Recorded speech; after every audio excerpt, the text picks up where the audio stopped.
Hey, Soul Stories fam. We've got a swoon-worthy love story for you today. Let's jump in and tell us, what city are you watching from? Music echoed vibrantly in the wedding hall of the Grand Marlow Hotel, where dazzling crystal lights reflected off sparkling glasses. Outside, a fine drizzle fell, but inside was a world of splendor, radiant smiles, heartfelt toasts, and the clinking of glasses blending into a symphony of luxury.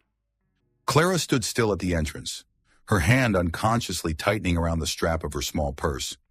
The navy blue dress she wore wasn't a designer gown like before, but a neatly rented one. It was just elegant enough not to look out of place, yet it could never compare to the branded dresses gliding past her. She had chosen it not only because of the cost, but also because Clara no longer wanted to flaunt herself as she once did. Still, the looks from those around her made her chest tighten. Isn't that Clara? Andrew's ex-girlfriend? Yeah, I heard her family went bankrupt a few years back. From a rich heiress to this. The whispers were muffled by the music, but Clara heard every word, each one pricking her skin like a needle. Andrew, the groom today, had once been her great love. They had sworn to be together, painted their future side by side. But when her family lost everything in the bankruptcy, Andrew walked away, leaving her stranded at the edge of the abyss. Now there he was, standing on a stage in a pristine white tuxedo, holding hands with a bride who looked like she'd stepped straight out of a magazine. And Clara, just a guest, misplaced and unnecessary. She hadn't come to this wedding to reclaim what was lost, but to prove to herself she had the courage to face it. Yet now, as eyes turned toward her, laced with pity and curiosity, Clara wanted nothing more than to run. She lifted her purse and turned to leave. Maybe it's fate we met again. The deep, familiar voice came from right behind her, making Clara freeze. Slowly she turned her head, and her heart clenched when her eyes met the cold gray gaze fixed on her. Peter Knight, her greatest rival in the business world, the man Clara had poured all her hatred into for years. CEO of Knight Group, the powerful real estate empire, the very man who had triumphed in that brutal deal years ago, driving her family's company to the brink of ruin. What was he doing here? What are you doing here? Clara gripped her purse tighter, her voice icy. Peter shrugged, a faint smile tugging at his lips. This is the wedding of a major partner. Of course, I had to attend. Before Clara could respond, he stepped closer and casually pulled her hand off the purse strap. And if I'm not mistaken, you were just about to slip out. Clara stiffened, raising her chin to meet his eyes. So what? It's none of your business. It is my business. Peter lowered his voice so only she could hear. If you leave now, everyone will think you couldn't handle it. Do you really want them to believe you're a failure? The question struck Clara silent. She truly didn't want to be a laughingstock. But was she supposed to let Peter, her sworn enemy, be the one to save her? Let go of me, she hissed, but he only smiled. No, tonight I'll play your companion. Think of it as one of my rare good deeds. With that, he clasped her hand firmly and led her straight into the hall. At once, every gaze turned toward them. But this time, instead of pity, there was surprise and a buzz of speculation. Look, it's Peter Knight. Oh my God, he came with Clara. I thought they were enemies. Why do they look like a couple? Clara bit her lip, forcing a stiff smile to keep her dignity. She hated Peter's shamelessness, and even more, she hated the fact that he was actually doing the right thing for her. What are you playing at? She muttered, trying to keep her composure. Peter raised his glass, lightly clinking it against hers, his eyes glinting with amusement. Just a little act. Trust me, you look stunning when you're not the one running away. Clara's heart wavered. Part of her was quietly grateful, part of her seething with anger so sharp she couldn't speak. He was the man who had pushed her into the darkness, and now he was the one pulling her into the light. How cruelly ironic. When Andrew and the bride walked past, the groom's gaze flickered. Seeing Clara arm in arm with Peter, Andrew's brow furrowed before he quickly forced a smile. In that moment, Clara realized Peter had just given her something more precious than any gift. Pride. But that pride came from the very man she had sworn never to forgive. Clara tightened her hand inside his, torn between pulling away and holding on. An unwilling hero, a sworn rival, a man who stirred her heart even as her mind screamed to reject him. And Clara knew from that moment on, fate had opened a brand new game. The music in the wedding hall shifted into a soft jazz number, the saxophone mingling with the delicate clink of crystal glasses.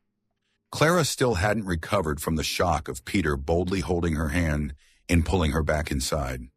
But he was different. Confident posture, a half smile, as though standing next to her was the most natural thing in the world. Peter refilled Clara's glass and handed it to her smoothly, his cold gray eyes following her every small movement. That simple gesture drew even more curious glances from the crowd. "You're making people misunderstand," Clara muttered, keeping a polite smile on her lips for the guests watching them. "Sometimes misunderstandings can be useful." Peter raised his glass and lightly tapped it against hers. "At least you're no longer the girl standing awkwardly alone." Clara stayed silent, her heart in turmoil. He wasn't wrong. Since Peter's appearance, the pitying looks had disappeared, replaced by surprise and even admiration. In the eyes of everyone, she was no longer the pitiful ex-girlfriend, but the kind of woman who could capture the attention of Peter Knight, the powerful, aloof CEO. The relief of being spared humiliation washed over her for a moment, but it was quickly followed by anger. Why did it have to be him, the very man who destroyed her family's company, who was giving her a shield tonight? Peter leaned closer, his breath brushing her ear. "You'd better get used to people seeing us as a pair." Clara startled, whipping her head around to glare at him. "Don't be ridiculous." He chuckled softly, his warm laugh at odds with the depth in his gaze that unsettled her. "Fine. Consider me just an unwilling actor, but you have to admit, I play the role well." Clara was left speechless. He wasn't lying. He played the part so smoothly, so naturally that if she hadn't known better, she could almost believe she truly was his girlfriend. While Peter mingled with a few businessmen, Clara stepped back, memories flooding her. 3 years ago, her family had run a respectable, mid-sized real estate firm in the city. She had been the golden daughter, bright, passionate, expected to carry on her father's legacy. 3 years ago, her family bet everything on a major investment deal. But overnight, Peter's Knight Group struck a crushing blow, seizing the entire project. Her father's company collapsed, he fell ill from the shock, and her mother was forced to sell their mansion to pay debts. To Clara, the name Peter Knight became synonymous with mortal enemy, the man who destroyed her family. From a pampered heiress, she plummeted into ruin. But instead of surrendering, she chose to start over. With no fortune left, she gathered a small pool of capital and a few loyal friends to found a modest consulting and real estate brokerage firm focusing on green, sustainable projects, the kind she believed represented the future. Every dollar had to be carefully weighed. Every project was a battle. Clara had burned out countless times but held her ground. She was determined to prove she was not a failed heiress, but a capable leader. Peter, on the other hand, had soared. After his victory, Knight Group rose to become a major industry player. The media praised him as the young fox, a new symbol of power. To Clara, he was the embodiment of cold ambition, a man who cared only for profit and power. Back in the present, Clara found herself still standing beside him under the glittering lights. Peter leaned closer and asked quietly, "Do you regret coming here?" The question caught her off guard. Regret, of course, but if she hadn't come, she would always be the one running away. "No," her answer was firm. "I don't run." Peter studied her, then nodded faintly, as though he'd expected nothing less. As the night drew to a close, guests began to drift away in small groups. Clara stood on the veranda, the chill air making her shoulders tremble. Suddenly, a warm suit jacket settled across them. She turned to find those gray eyes watching her. "Don't get the wrong idea," Peter said in his low voice. "I'm not gallant. I just hate seeing you shivering like that." Clara pressed her lips together, ready to shrug the jacket off, but her hand unconsciously clutched it tighter. That warmth unsettled her more than the cold had. "What do you want, Peter?" He was silent for a few seconds before replying softly, "Nothing. Just Tonight, I thought, you didn't deserve those pitying looks. Clara was stunned. Hearing those words from the man she'd always considered her enemy shook her. But reason snapped her back. She answered coldly, I don't need your pity. Peter smirked faintly and withdrew his hand. Then think of it as me overacting my role. He turned and walked away, leaving behind the faint scent of sandalwood. Clara stood frozen, her hand tightening around the jacket on her shoulders. In that fleeting moment, she realized Peter's gaze hadn't been entirely cold. There was something different, a glimmer hidden beneath the ice. It unsettled Clara, and she hated herself for noticing it. On Monday morning, Clara sat in her small office, holding a cup of black coffee she had no desire to drink. The office had only 4 employees, a few green plants to filter the air, and a whiteboard crowded with notes. No luxury, no grandeur, but it was the place where she had poured all her faith after her family's collapse. A knock sounded, and Hannah, Clara's best friend and assistant, walked in, a stack of documents in her hands. Have you heard the news? Hannah asked, her voice tinged with excitement. The government just announced the bidding for the South Bay Coastal Resort Project. Word is it's worth hundreds of millions of dollars. Clara's head snapped up. South Bay? That land has been under discussion for years. They finally decided to move forward? Hannah nodded. Yeah. This time they're seeking a sustainable development plan that resonates with the local community. If our company can get a foot in the door, this could be huge. Clara leaned back in her chair, heart racing. This was the very opportunity she had been waiting for, a project big enough to put her small firm in the spotlight. But the hope lasted only seconds before Hannah sighed, her tone dropping. There's one more thing. Knight Group is in too. The room went so silent that Clara could hear the clock ticking on the wall. That name, Knight Group, always sent a chill through her, and behind it, of course, was Peter. She let out a bitter laugh. Of course, a fat prize like this? They wouldn't miss it. Hannah eyed her with concern. Clara, I know you're eager to prove yourself, but South Bay, isn't it too much? Knight Group has the capital and the connections. Are you sure you want to go head-to-head with Peter? Clara stayed quiet for a long moment. Painful memories surged back. Her family's company collapsing, her father's illness, her mother forced to sell their home. The image of Peter walking out of that boardroom years ago, cold-eyed and victorious. Scars that never faded. Precisely because it's Peter, Clara said firmly, lifting her head. I have to enter. Not just for the company, but for myself. I need to prove I'm no longer the loser. Hannah sighed but nodded faintly. She knew once Clara decided, nothing could change her mind. In the days that followed, Clara threw herself into work. With her small team, she drafted a detailed proposal, an eco-friendly resort powered by renewable energy, working with local fishermen to preserve the coastal heritage.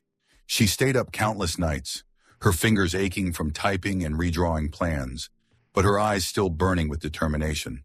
A fire blazed in her chest. This time, she would not lose. One late afternoon, as Clara was reviewing files, Hannah placed a freshly printed newspaper on her desk. The bold headline read, Knight Group officially enters South Bay bidding. CEO Peter Knight declares, we will turn this place into a world-class luxury paradise. Beneath the text was Peter's photo, a flawless gray suit, a calm face, sharp eyes staring straight into the camera. Clara's grip tightened on the paper, her jaw clenching. A world-class luxury paradise, she muttered bitterly. All he cares about is profit. But me, I want South Bay to belong to its people, and I'll show him there are values money can't buy. That evening, Clara sat alone in her modest rented apartment. It wasn't luxurious, just a few basic pieces of furniture, an old bookshelf, and a handful of family photos she had managed to keep. She poured herself a cheap glass of wine and sat by the window, watching the rain. For a fleeting moment, fear crept in. Could a tiny firm like hers really stand a chance against the giant Knight Group? If she lost again, could she bear it? She closed her eyes and whispered to herself, as if to steady her heart, I have to try. If not, I'll spend the rest of my life in his shadow. On the day the official bidding list was announced, The conference hall was filled with representatives from both large and small firms. Clara wore a simple gray suit, her hair neatly tied back, her face lightly made up. Sitting with Hannah and two colleagues, her heart pounded as the organizers read out each company name. Knight Group. The room erupted in murmurs, many eyes glancing with admiration toward the row where Peter sat. Clara gripped her pen tightly. When her own company's name was finally called, she took a deep breath and lifted her chin. At that exact moment, her eyes locked with Peter's. He raised an eyebrow, a faint smile flickering across his lips, as if he had known all along she wouldn't miss this. Clara's fist tightened as she whispered in her heart, "Yes, I'll face you, and this time, I won't fall." The conference room of the City Development Department gleamed under bright lights, tall white curtains drawn high to reveal the sweeping view of South Bay's coastline in the distance. Today, all the companies selected for the official presentation round of the Coastal Resort Project had gathered. The atmosphere was tense, like a battlefield. Representatives, sharply dressed and holding thick folders, were ready to compete not only with ideas but with credibility and stature. Clara sat with her team in the waiting row, her palms slick with sweat. Across the room, Peter Knight entered, tall, imposing, his tailored suit flawless. Even the smallest nod from him was enough to stir the entire hall. "Your rival just arrived," Hannah whispered beside her. Clara didn't look, only replied firmly, "So what if he's my rival?" "I'm not backing down this time." When her company's name was called, Clara rose and walked to the podium. The projector lit up, displaying her team's renderings, a seaside resort that was modern yet harmonized with its natural surroundings. Her voice rang out, clear and steady. "South Bay is not just a strip of coastal land. It is home to thousands of fishermen, the legacy of communities who have lived here for generations. Our proposal is not just about building a resort, but creating a sustainable space where tourists can enjoy themselves while locals continue to live and preserve their culture." She emphasized the highlights: solar energy, partnerships with fishermen for cultural tours, and a coral reef conservation area to protect the marine ecosystem. Eyes across the room fixed on her. A few council members even nodded. Clara felt her heart steady, every word beating in rhythm with her determination. But then, as her presentation came to an end, Peter stood. He hadn't been invited to the counter, but with Knight Group's weight, the council allowed it. "Miss Walsh's proposal is admirable," Peter began in a calm tone. "But..." He paused as the screen behind him switched to massive financial charts. "Here is Knight Group's financial analysis. With 10 times the investment Miss Walsh proposes, we can deliver exponentially higher revenue to the city and create thousands of jobs within the first 2 years. International tourism demands world-class standards, and South Bay deserves to be a global 5-star destination." His voice was measured but heavy, like a hammer striking down. Detailed figures, dazzling graphs, everything meticulously prepared. Clara clenched her fists, forcing herself to stay composed. When the council glanced her way, she spoke up. "High profits are not wrong, but where do those profits come from? If we destroy the coastline, erase the fishing villages, and turn South Bay into concrete blocks, what will we have left in 20 years? Sustainability isn't just a trend, it's survival." The hall rippled with murmurs. Peter raised an eyebrow, the corner of his mouth lifting slightly, as though daring her. "Let's see if you can keep standing." After the presentations, the media wasted no time. The front page of the Financial Herald blared, "Young businesswoman challenges real estate tycoon at South Bay." The article described Clara Walsh as a bold new face and drew a direct comparison to shark Peter Knight. Clara held the paper, trembling yet proud. She hadn't won, but at least she had forced the public to notice. That afternoon, as Clara left the building, she happened to cross paths with Peter. Their eyes met. "Your idea, not bad," he said first. Clara tightened her grip on her bag, replying quietly, "I don't need your compliments." Peter chuckled, a flicker of amusement in his eyes. "Too bad. Ideas need money to come alive, and that's exactly what you lack." Clara froze, a sharp pang in her chest, but she didn't show it. She lifted her chin. "You're right. I don't have hundreds of millions like you, but I have something you can't buy, the trust of the people." With that, she walked away, leaving Peter standing there with a faint, unreadable smile at his lips. That evening, Clara returned to the office where her team was gathered around simple takeout boxes. They looked at her with hopeful eyes. "We did great, Clara," one colleague said. "Even if we don't win now, the press is already talking about us." Clara gave a weary smile, but her heart brimmed with determination. She knew limited funds put her firm at a disadvantage, but her resolve and vision had already planted a seed, and she would not let Peter Knight or anyone else crush it. The sea breeze carried a salty tang into the city. Late in the afternoon, Clara stood at the foot of the glass tower of the development department to submit a technical addendum for the South Bay bid. The third-floor corridor stretched endlessly, lined with teal carpet, downlights casting soft golden glows over framed photographs of the city's harbor history. Hannah was tied up in a meeting with the solar contractor, so Clara came alone, clutching the folder to her chest as if it were the only thing keeping her upright. The elevator doors opened with a dry ding. Clara stepped inside, then froze. In the lobby corner, near the coffee machine, she saw Lucas, Peter's close aide, leaning against the window, phone pressed to his ear. The slant of the late sun revealed the tension in his face. Clara's instinct told her to keep walking, but a few words caught her and held her still. "No, stop writing about it in emails. The Hale affair was loud enough already. And to be clear, Knight Group didn't push Walsh and Company into bankruptcy.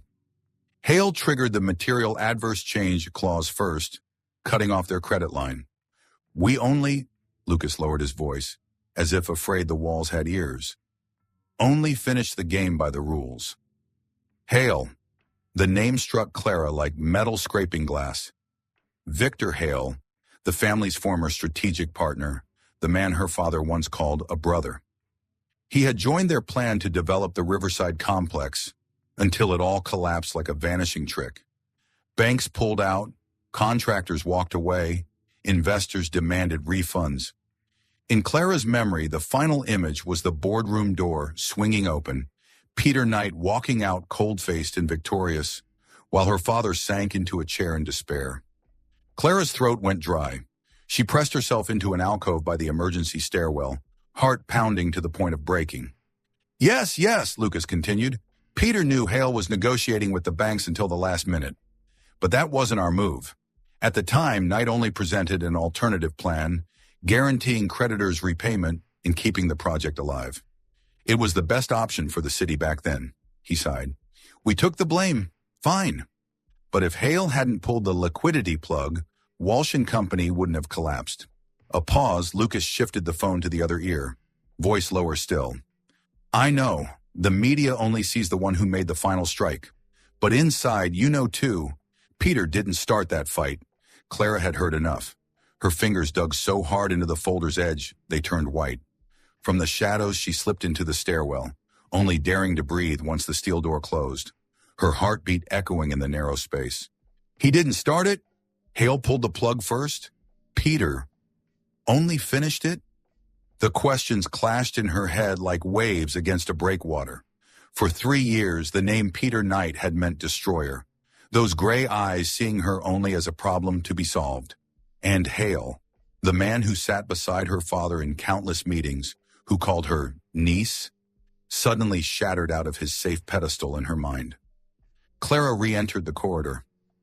Lucas was gone. At a distance, another ding. The elevator doors opened, and out stepped Peter. He paused briefly when he saw her. Still the sharp suit, the neat tie, the calm aura of a man who controlled both breath and headlines. Their eyes met for a fleeting second, just enough for Clara to see something hesitate there, like a greeting unsaid. Miss Walsh, Peter said first, polite, neither warm nor cold.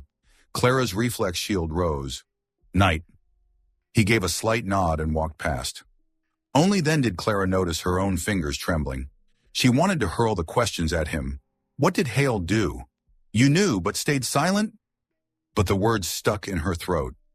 She had nothing but a fragment of overheard truth, and her pride refused to let her expose her confusion in front of him. Peter had gone several steps when he stopped and half-turned. Your technical addendum. If you explain the mechanics of the wastewater recycling system clearly, the council will like it. His tone was cool and objective, Clara gave a slight nod without thanks. As he walked away, the faint scent of sandalwood trailed, an aroma she had tried to hate, yet now stirred something oddly familiar. That night, Clara's small office glowed far later than usual. Hannah brought in 2 coffees and set them beside the humming printer. "I thought you'd gone home." "Not yet." Clara opened her laptop, dragging up an old folder labeled Riverside. Scanned invoices, meeting minutes, email exchanges, all buried long ago like relics. Each time she opened them, her chest ached. Hannah pulled up a chair, studying her. "What's going on?" Clara hesitated, then spoke slowly. Hannah was her right hand, the friend who had watched her scrape every cent to rebuild. "I just overheard Lucas," he said. Hale triggered the material adverse clause. Cut credit first, Knight only ended the match. Hannah set her cup down so gently it barely made a sound. "Clara." "I know," Clara exhaled. "Eavesdropping is bad. And maybe he said it to soften Knight's image. But..." She opened a 4-year-old meeting memo, cursor hovering over a tiny note at the bottom. Appendix 3. Disbursement conditional upon financial safety ratios proposed by partner Hale. Her eyes darkened. "Whose idea was that appendix?" "Hale's," Hannah answered without hesitation. "He insisted it would ensure flexibility." "And then the bank pulled out," Clara pressed, "because of increased risk after a minor investor withdrew." Hannah paused. "And Clara, that investor was one of Hale's satellite companies." The room seemed to shrink. Loose pieces suddenly clicked together. The conditional appendix, the minor investor withdrawing at the exact moment, the bank freezing funds, the site shutting down, and Knight entering like a bulldozer, clearing the rubble. "Maybe Knight knew," Hannah said softly. "But it doesn't mean he pulled the strings." She looked Clara straight in the eye. "The question is, how far do you want the truth? If you dig, it won't stay as simple as hating Knight." Clara pressed her forehead to her fingers, eyes locked on the screen. A vision of her father flashed, sitting by the window in his final days, hands trembling around a teacup, telling her not to let hatred consume her. Yet she had followed it for 3 years, funneled every reason into a single name, Peter Knight. If the truth pointed elsewhere, did she dare look? "I dare," she whispered, unsure if she spoke to Hannah or herself. "But I won't show weakness in front of him." "Not yet." Hannah nodded, resting a hand on her shoulder. "Then we go another route. Investigate Hale. Start with public records, including business registrations, linked companies, and investment chains, before proceeding to Riverside. We can ask Ben at City Ledger to trace a few leads." Clara drew a deep breath. "Yes. I want the truth. Not for him, for me." They split tasks. Hannah drafted a list of documents, and Ben was contacted through a mutual acquaintance at the paper. Clara reopened every archived email, every line of minutes, hunting for loose threads. Close to midnight, Hannah left. The office fell silent, with only the hum of the AC and the yellow lamp. Clara opened an old email with an innocuous subject line. "Payment schedule adjustment. Draft. Sent by Hale's assistant." At the bottom, instead of the usual signature, a scribbled note. "To be reviewed later by internal audit. The date is 1 week before the bank cuts off funding." Clara leaned back in her chair, blinking slowly. A strange sorrow rose. Not pure anger, but a second kind of loss. The loss of certainty, of believing she had been right to hate one man. Her phone buzzed. A text from an unknown number. "This is Ben from City Ledger. Hannah gave me your contact. About Hale, I found some interesting files. Meet tomorrow?" Clara typed back. "Tomorrow, 9 a.m., Harbor and Pine Cafe." "Thanks." She set her phone down and looked out the window. The city slept, but the sea kept breathing, waves white and faint as pages turning. She closed her eyes. Behind her lids, Peter's gray eyes surfaced. Not fully cold, not warm either, but like deep water concealing its own tides. If he hadn't started the fight, then who was Peter Knight in her story? The question lay still, unanswered. Clara turned off the lamp. Tomorrow she would chase the real arrow that had pierced her family, and if she discovered her hatred had been misdirected, she would have to learn how to stand tall, even when the truth hurt. Outside the glass, harbor lights blinked like Morse code from afar. Clara whispered, as if promising herself, truth first, forgiveness later. The forecast had warned of scattered showers, but by noon the sky collapsed as if someone had pulled a gray curtain across South Bay. Sea winds screamed through the casuarina trees, whipping sand against car windows. Clara slowed down, the wipers swiping frantically but still unable to keep up. On the passenger seat lay survey maps and a few sand samples Hannah had prepared. Clara was headed to check the drainage outlets in the southern village. Just a minor detail, but crucial for her sustainable proposal. A text from Hannah flashed before disappearing as the signal dropped. If the rain gets too heavy, turn back. Don't risk it. Clara pressed her lips together. She was more familiar with life's sudden storms than with weather. But staring at the pitch-black sky, even she hesitated. Her decision was cut short by a flashing red warning light at the end of the coastal road. Temporary closure due to a tropical depression making landfall. Police waved cars back toward the nearest town, Seabrook. Clara turned the wheel, her tires skimming over long streaks of water like ink stains. Seabrook was just a small town 15 minutes inland from the site. Dark wooden rooftops hunched together, old shop signs creaking in the wind. On the corner stood a two-story inn, Mariner's Rest, with a green tin roof and 3 rocking chairs on its porch. She pulled in, braking hard under the awning. The salty wind slapped her face as soon as she opened the door, soaking her coat in seconds. Clutching her file, Clara dashed up the steps.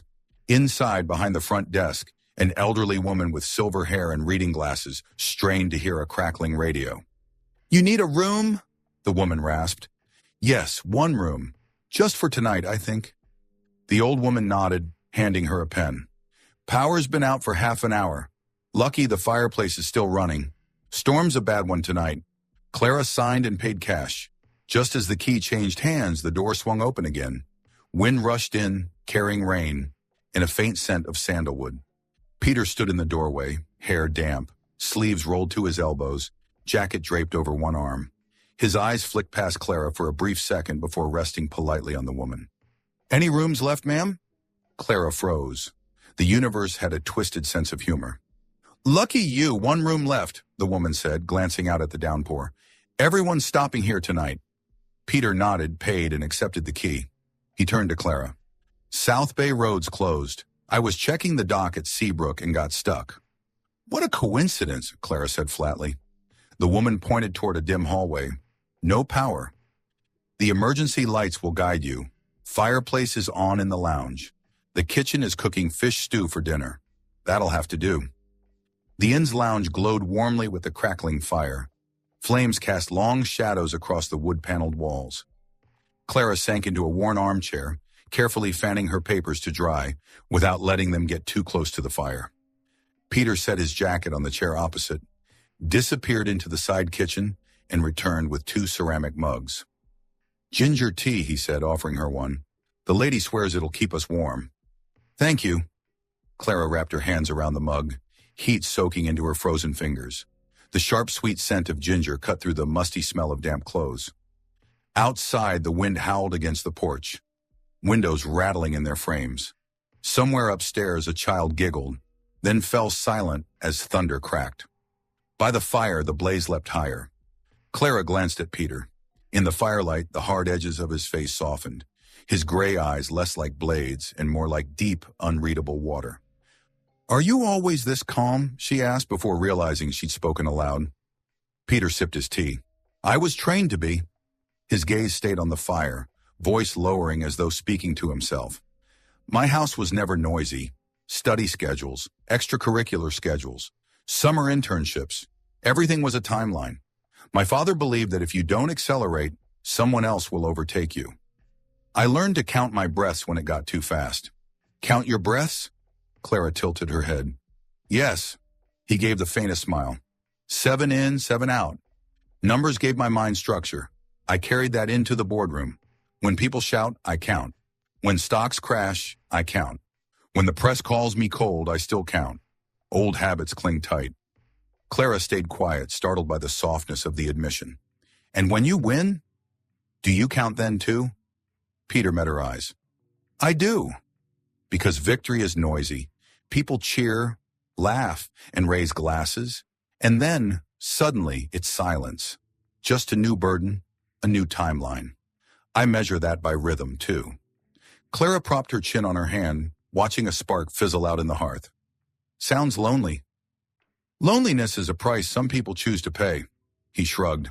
I'm not always sure it's worth it. They both laughed lightly, uncertainly. Outside, the storm slammed rain against the windows. The fire sputtered, flames dipping. Peter rose, went to the log pile, and knelt to feed the blaze. His movements practiced. The desk lady peeked in. You handle a fire well, young man. Peter inclined his head politely, then returned to his seat, coaxing the flames back. And you? He asked after a moment's pause. Came to Seabrook to check drains? Alone? Yes. Clara smiled faintly. We don't have a big technical team. If Hannah's busy, I'll go myself. I need to see how the water flows, where the seawall breaks, and which homes are low-lying. You can ask for more funding, but field data, you have to gather that with your own eyes. Peter tilted his head. That's what I envy. I usually only see reports. Clara sipped her tea, warmth spreading. She thought of her father, his trembling hand holding hers in the antiseptic hallways of the hospital. He taught me to visit construction sites every week, she said softly. He said drawings are intentions. The site is true. When he lost the company, he lost his truth. Since then, I need to touch soil, smell mortar, stand in the wind. Peter was silent. At last he murmured, I'm sorry for him. Clara nodded. The pain is no longer raw, but still glowing like embers under ash. Some days I think I hated you more for that than for anything else. I know. He didn't argue, didn't defend. I was the face they saw when the boardroom door opened. I never tried to soften it. Maybe that's why every arrow came my way. And you just stood there? Clara asked. Most of the time. He leaned back, eyes fixed on the flames. Sometimes I deserved them. I was cold. I chose the shortest line between 2 points, even if it cut through people. Clara studied him, surprised by his bluntness. She wanted to spill about Lucas, about Hale, about the shady clauses, but this wasn't the night. Not here, with a storm outside, a fire glowing, and 2 mugs of ginger tea steaming between them. The truth could wait until morning. Tonight, all she could offer was her own truth. I'm not innocent either, she whispered. I dumped everything on one name because it was easier. Hatred makes the world tidy, but it blinds you too. Peter turned, half the ice gone from his gaze. If there's anything I can do to repair what can still be repaired. Don't promise what you can't hold, Clara cut in, not harsh, just firm. What I need is a fair chance at South Bay. The past, I'll uncover myself. He nodded, accepting the boundary she drew. Fair, he repeated. I'll try to make the game fairer this time. A warm silence lingered. The wind battered the roof while the fireplace breathed softly. A crooked wall clock ticked a beat off. You're cold, Peter said at last, almost a whisper. He slipped off his light coat and handed it to her. Keep it, at least until you're back in your room. Clara meant to refuse, but her hands accepted instinctively. The damp fabric, laced with rain and faint sandalwood, draped over her shoulders. Always the coat, she said, half teasing.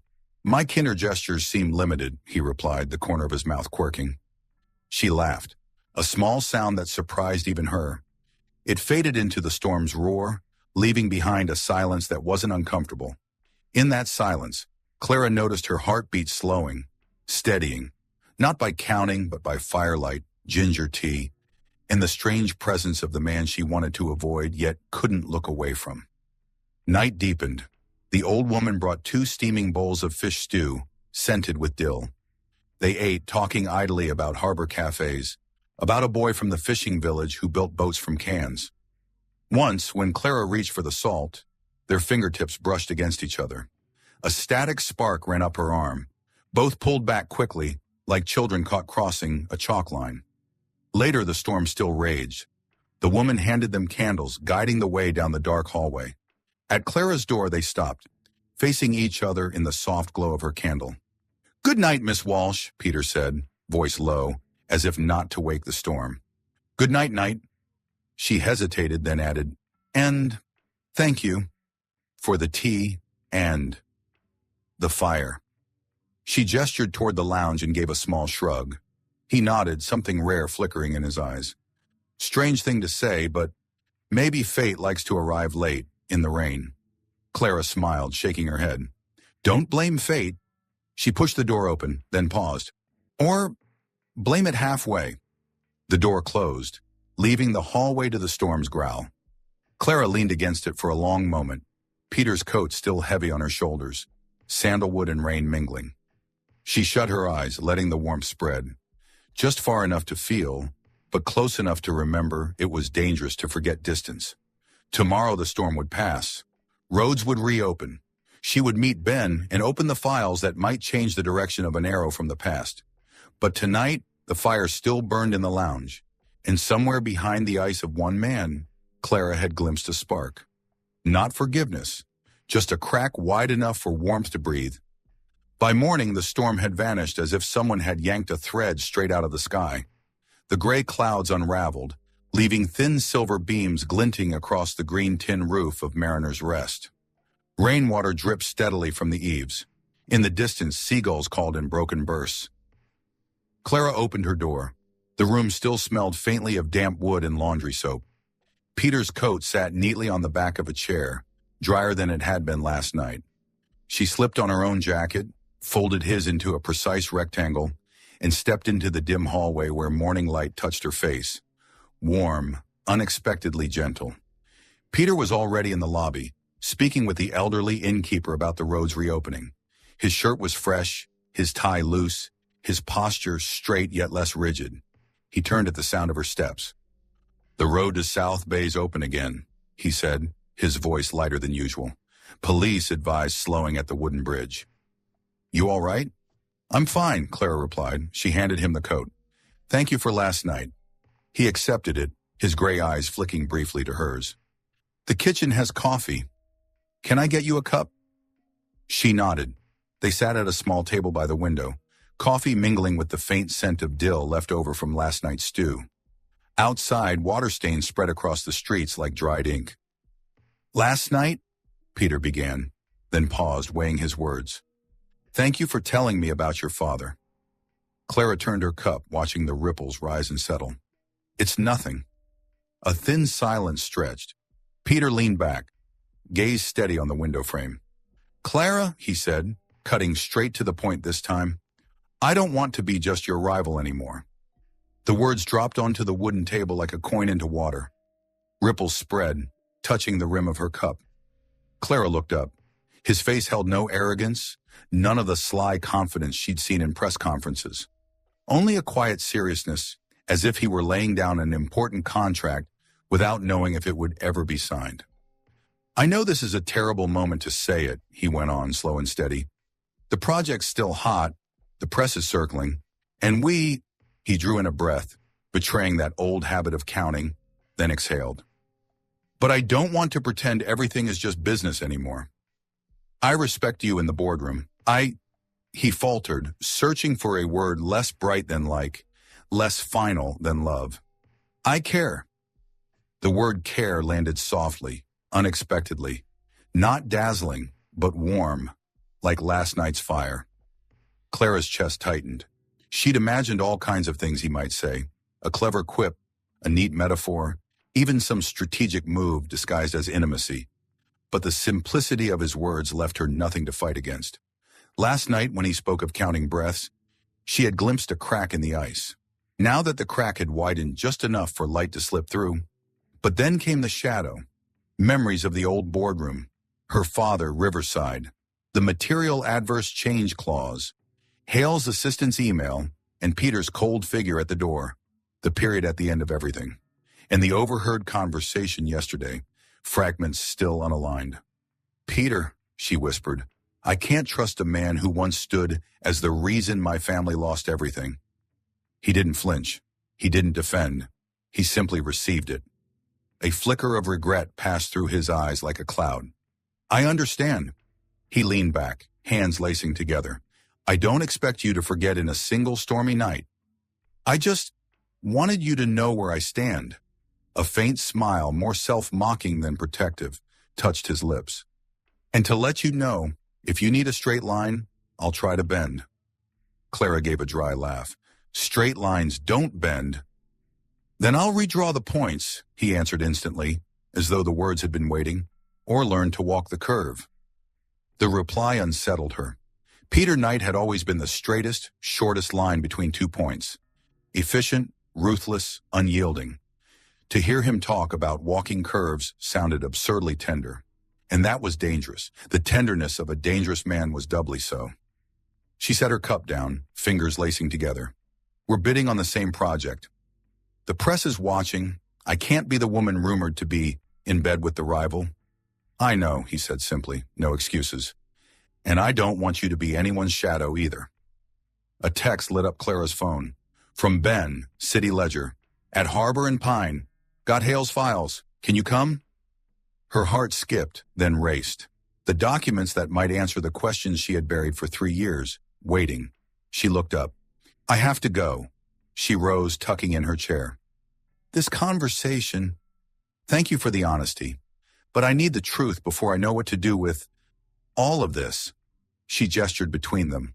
Peter stood as well, but didn't close the distance. "The truth," he repeated, as if committing it to memory. "All right. And..." He hesitated, choosing his words carefully. "While you're searching for it, I'll do my best to keep the game fair." Clara held his gaze for a beat. "Fair," she echoed.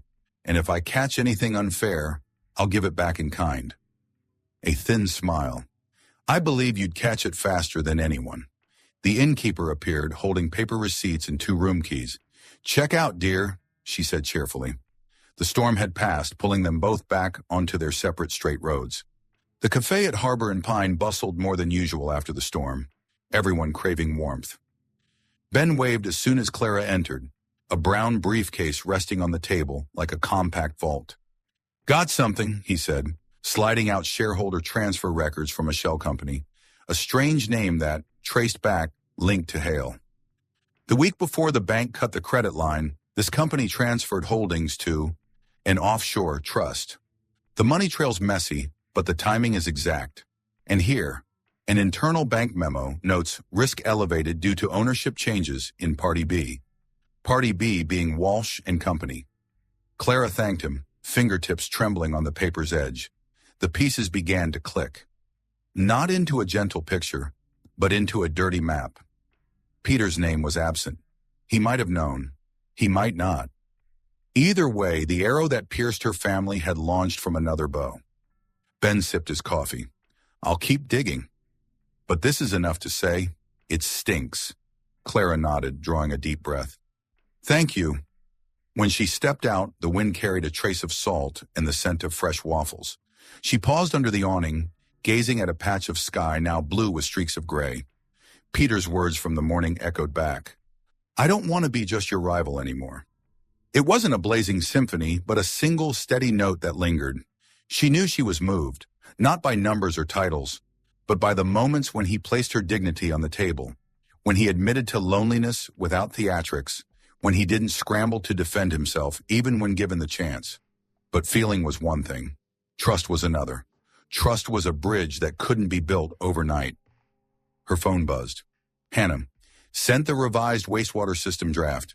Counsel responded well. Meeting at 2 p.m., Clara typed back, "Perfect. See you at the office." She pocketed the phone and stepped into the sunlight. At the end of the street, the wooden bridge was drying in the breeze. She would cross it, back to South Bay, back to the fight. Only now the fight carried an added weight. Not just to build a resort, but to rebuild the bridge of trust. With the past, with herself, and maybe with a man learning how to walk curves. By afternoon, they would face each other again, under white lights and cold slides.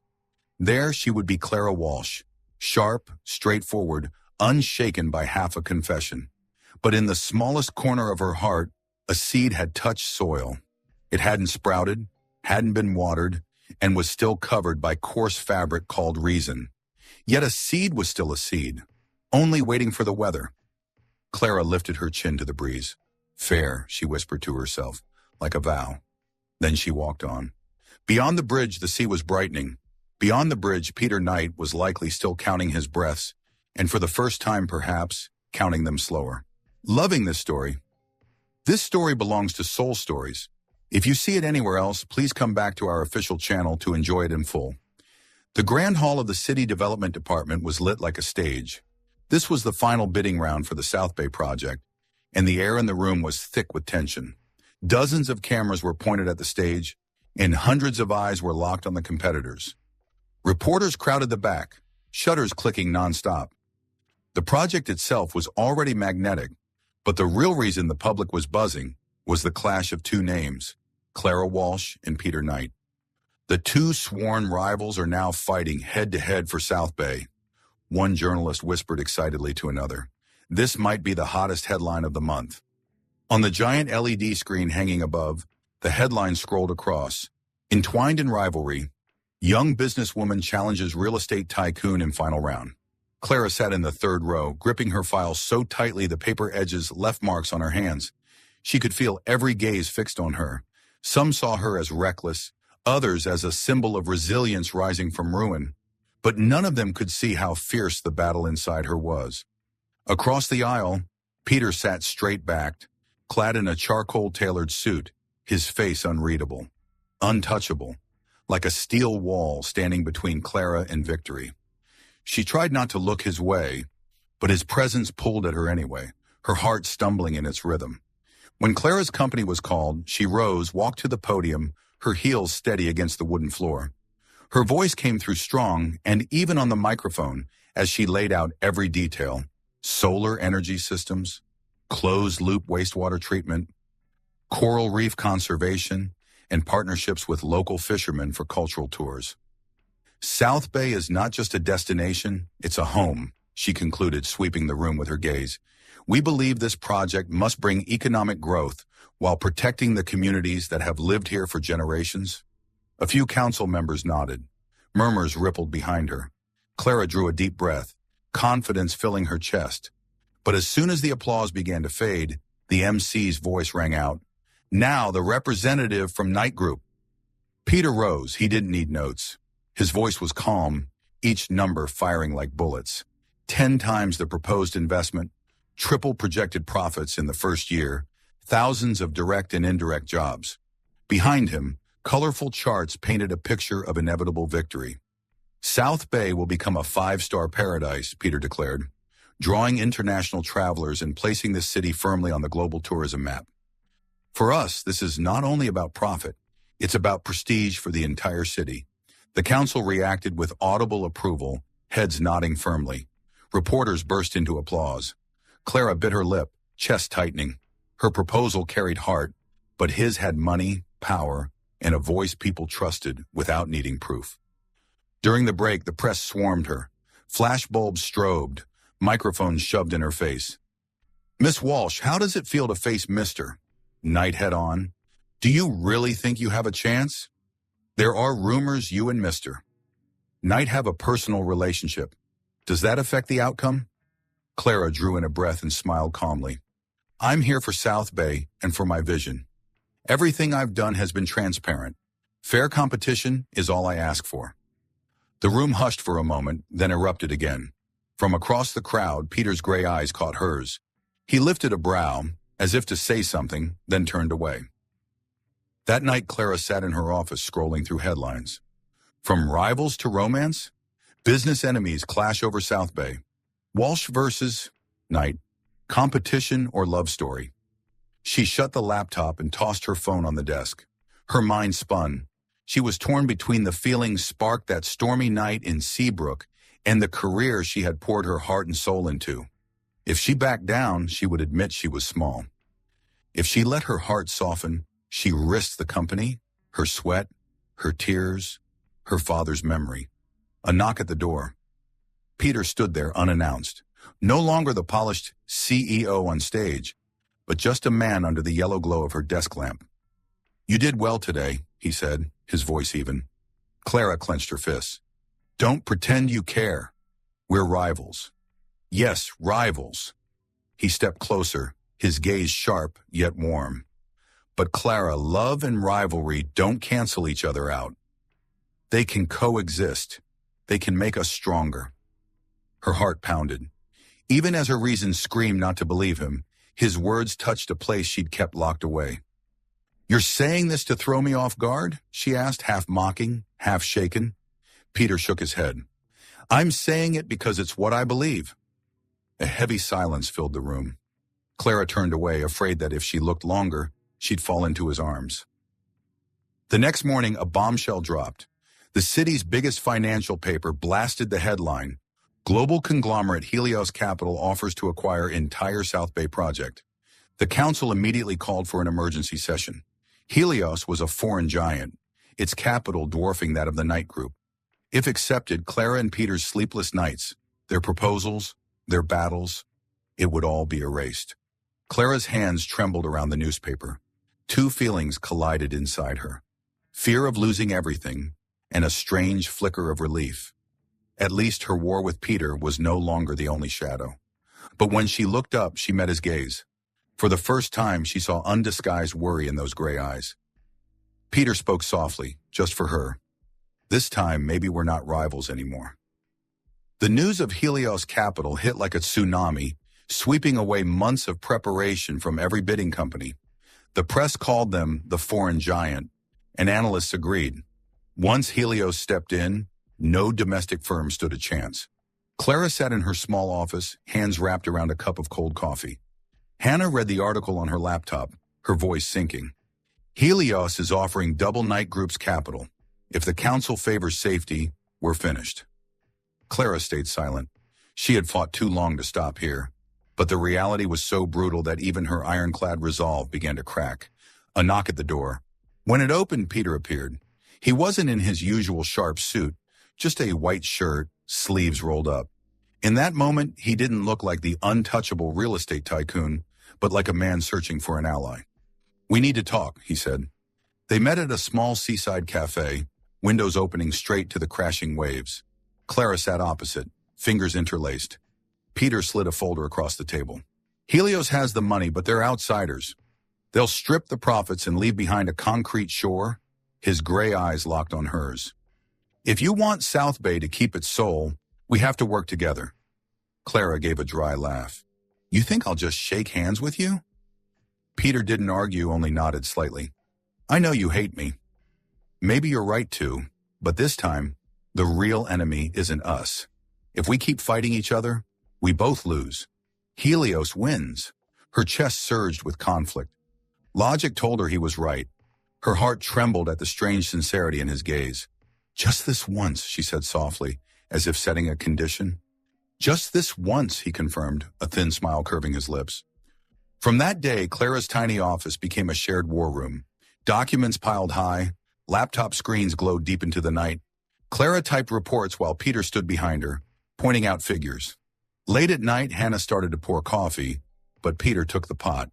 "Let me." He set a hot cup in front of Clara, with a spoonful of sugar, just the way she liked it. She looked up, surprised. "When did you notice?" "At the wedding," he said lightly. "You sipped once and winced." "I guessed it needed sweetening." Clara laughed, the sound tumbling into the midnight fatigue, washing some of it away. Another night, Clara fell asleep at her desk, exhausted. When she woke, Peter's coat was draped over her shoulders, and her laptop was closed. A handwritten note lay beside her. "Rest a little, then keep going. E." Her fingers brushed the hurried signature, and her heart softened unexpectedly. For the first time, she saw that within his hardness was a silent emptiness, like her own. The days of working together blurred into strange moments, sitting side by side, adjusting slides, shoulders brushing. Once when Clara reached for a file, her hand brushed his. Both startled, then laughed. The laughter was light as surf, yet left behind a sweetness. At night, after the others had gone home, they walked the shoreline. Clara spoke of her dream to build resorts tied to communities. Peter told her of the pressure of his youth, how he had always had to run faster than everyone else to prove his worth. "Did you ever think of stopping?" Clara asked. Peter gazed out to sea. "Never. Not until I met you." Her heart fluttered. The sea breeze carried its salt, and they fell into silence. Not heavy anymore, but gentle, so gentle neither wanted to break it. When the council convened to review proposals, Clara and Peter walked into the room together. For the first time, they didn't sit across from each other, but side by side. Their joint plan, blending Clara's sustainable vision with Knight Group's resources, left the room surprised. Miss Walsh and Mr. Knight, a partnership? One council member raised a brow. We are different, Clara said firmly, but South Bay needs both, sustainability and resources. We've chosen to be stronger together. Her eyes flicked to Peter. His gaze met hers, no longer steel, but warm as glowing embers. That night, after leaving the meeting, they stood on the hotel rooftop overlooking the sea. The city shone bright, but the distant shore was still dark, waiting. See? Peter said quietly. When we're side by side, everything is clearer. Clara looked up at him. She wanted to deny it, to keep her walls up, but her heart admitted it. Yes, they were strongest together. The wind blew, tousling her hair. Peter gently tucked a stray lock behind her ear, slow and tender. Clara didn't pull away. In that moment, she understood. Hatred no longer filled her heart completely. Something warmer had begun to take root. The sea wind howled outside the window, carrying the sharp scent of salt. It was late at night, and Clara's small office glowed with light. On the desk, old files were scattered among fresh notes. She had been sitting there for hours, her eyes red, forcing herself to swallow every word as though each one were shards of glass cutting into her. These were the documents Ben from City Ledger had dug up after days of searching. Inside them, spelled out in cold detail, was proof that her father, Mr. Walsh, had signed a supplemental contract, mortgaging the company's assets to guarantee a reckless loan. That single signature had opened the door for Hale, the so-called trusted partner, to exploit, pull out his capital, and push the company over the cliff. Clara pressed her hand to the page bearing her father's familiar signature. Her vision blurred. Dad, why did you do it? The office door opened softly. Peter stepped inside unannounced. He wasn't wearing his usual armor of suits, just a plain white shirt, sleeves rolled back, the top 2 buttons undone. He looked less like a titan and more like himself. You're still here, he said, voice low but gentle. I figured. Clara didn't look up. You knew all along, didn't you? Peter was silent for a few beats, then stepped closer. Yes, I knew. The words stabbed her heart. She clutched the file, a bitter smile curving her lips. For 3 years, I hated you. I blamed you for everything. I thought you destroyed my family. But the truth? Peter sat beside her, speaking in a slow, deliberate manner. The truth is, your father was human. Anyone can make mistakes. He loved the company too much and wanted to save it at any cost. And Hale took advantage of that trust. You knew, Clara whispered, so why didn't you tell me sooner? Why let me hate you for all these years? Peter lowered his gaze. Because telling you wouldn't have eased the pain. You had just lost your father and your company. I didn't want you to carry another weight. That the man you loved most was also the reason. I thought, letting you hate me would be easier than letting you lose him twice. Clara turned to him, tears spilling unchecked. All these years she had built a fortress of hatred around a man who hadn't truly deserved it. All the sleepless nights, the harsh words she'd hurled at Peter, suddenly they shattered like glass. You let me hate the wrong person, she choked out. You stayed silent, let me drown in the dark. Do you know how many nights I wished I could scream at you? Why did you do this to me? Now I realize you chose silence so I could keep one last good memory of my father. Peter lifted his eyes to hers. In that gray gaze there was no coldness, only a grief he could no longer hide. If I had the choice again, I'd stay silent again. Because you matter more than my pride. The room fell quiet, filled only with the sound of distant waves and the ticking clock. Clara sobbed softly, letting the file slip from her hand. 3 years.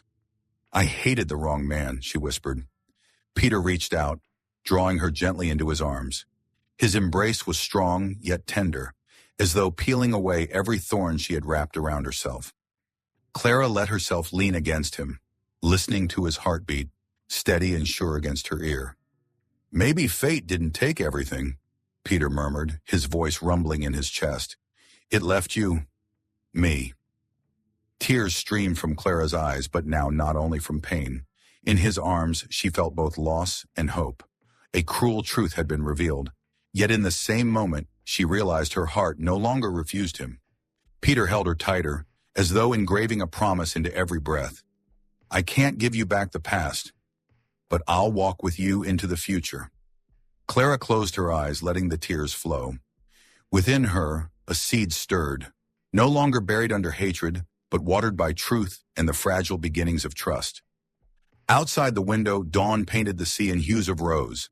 And for Clara, it wasn't just another morning. It was the beginning of something real. The press room at the City Development Department was packed to the brim.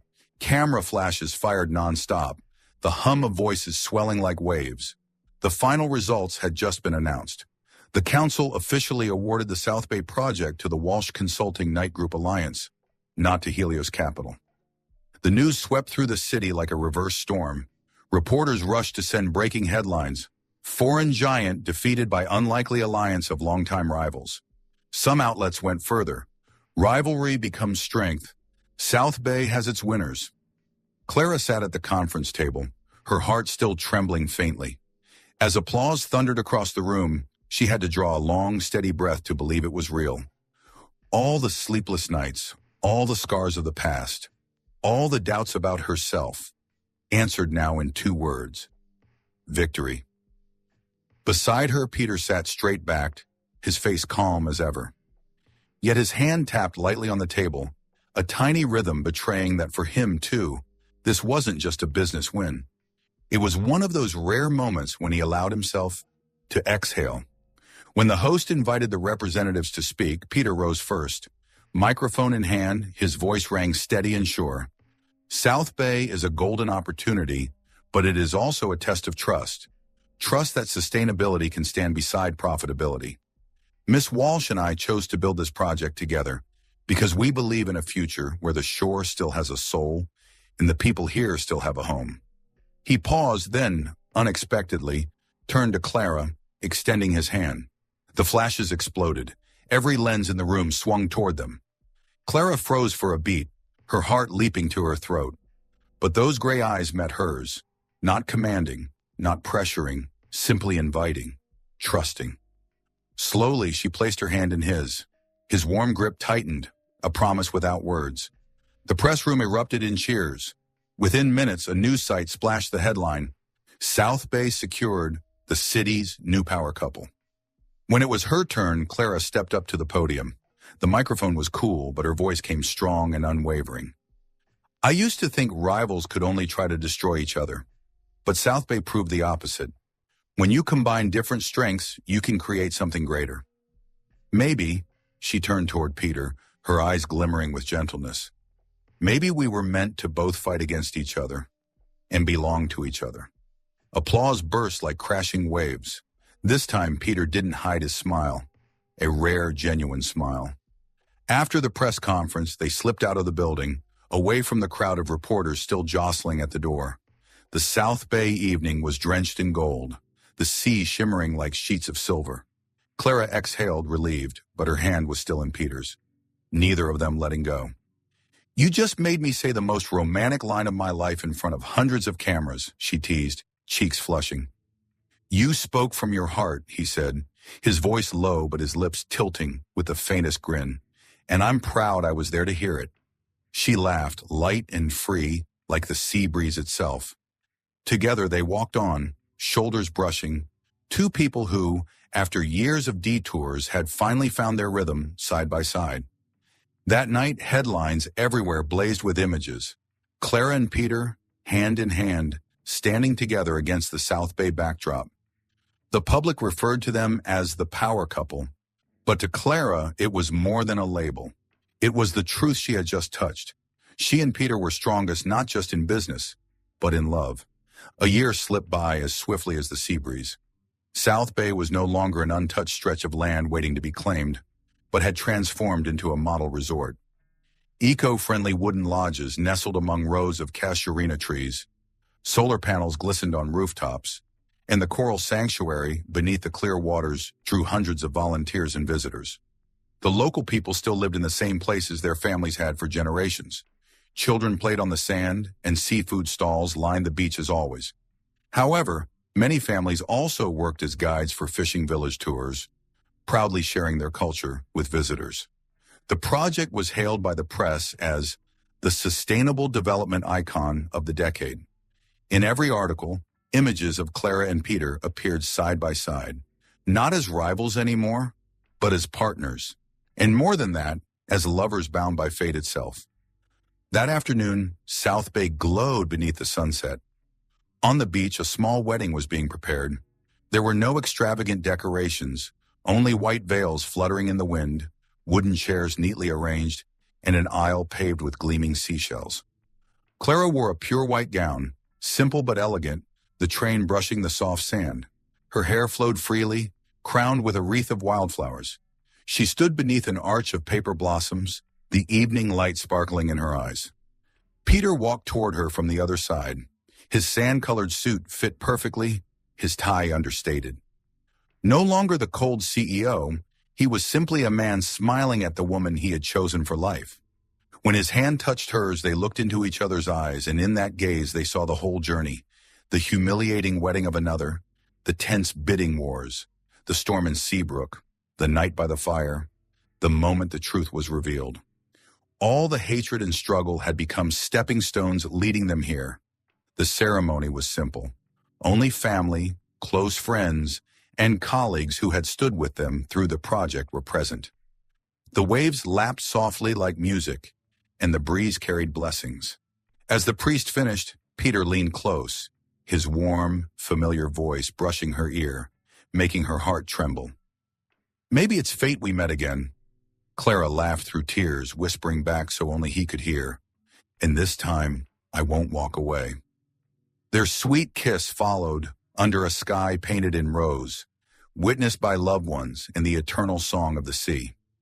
The small reception unfolded right on the beach, a long wooden table draped in white cloth, baskets of wildflowers, platters of sizzling fresh seafood. Clara clinked glasses with Hannah, her best friend, who had seen her through it all. Hannah's eyes sparkled as she smiled widely. "See? You finally won, both in business and in love." Clara squeezed her hand. "All I know is I'm no longer alone."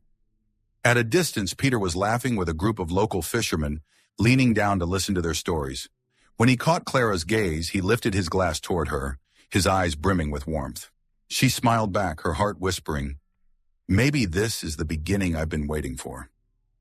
Night fell, and strings of lights glowed across the beach like falling stars. Guests danced and laughed, their joy rising into the night air. Clara and Peter slipped away for a walk along the shoreline, waves brushing gently at their feet. "Do you remember the first time we met again?" Peter asked, his hand tightening around hers. "Of course," Clara chuckled. "You walked up and said that line, and I was furious but surprised. And now?" She tilted her head toward him, eyes soft. "Now I believe it. Maybe we really were meant to both clash and belong to each other." He stopped, pulling her closer. "If I had to choose again, I'd still want to meet you, even if it meant going through every storm all over." Clara rested her head on his shoulder, listening to his heartbeat blend with the rhythm of the sea. "Me too." The waves kept rolling in, steady and endless, as if sealing their vows. Though their story had begun in hatred, though they once stood on opposite sides, in the end, they had found each other, not as victor and vanquished, but as two destined halves.